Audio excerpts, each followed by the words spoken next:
मनरेगा दुर्नीति और श्रमिक नियुक्ति आज 15 दफा दाबी नहीं ओडिशा मनरेगा श्रमिक यूनियन गंजाम जिला कमिटी पक्षर आंदोलन। श्रमिक को काम जोगाई देबारे डबल इंजिन सरकार विफल कहीं जवाब दियो। मनरेगा महादुर्नीति केबे बंद हेब तार जवाब दियो इत्यादि नाराबाजी सह 15 दफा दाबी नहीं राजरास्ता को ओह्लाई ओडिशा मनरेगा श्रमिक यूनियन गंजाम जिला कमिटी।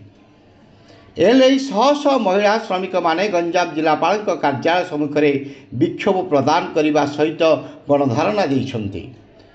दैनिक सर्वनिम्न मजूरी 700 टंका को वृद्धि, परिवार 2 जन सदस्य को निश्चित काम जोगाइबा, वर्ष सारा काम जोगाई देबा, स्वतंत्र कल्याण बोर्ड और सामाजिक निरापत्ता पाई सुव्यवस्था करने, 55 वर्ष ऊर्ध्व बयसर श्रमिक मानक पाई 15,000 टंका पेंशन प्रदान करने, श्रमिक विरोधी 4 गोटी श्रम संहति प्रत्याहार करने समत 15 गोटी दाबी रही।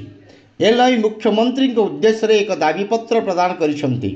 प्रारंभ में स्थानीय डीआरडी छक ठारू श्रमिक मानक सम्मान सहित काम जोगाई देवा सहित विभिन्न स्लोगान दे श्रमिक मान एक विराट रैली में गंजाम जिलापाल कार्यालय निकट में पहुंची।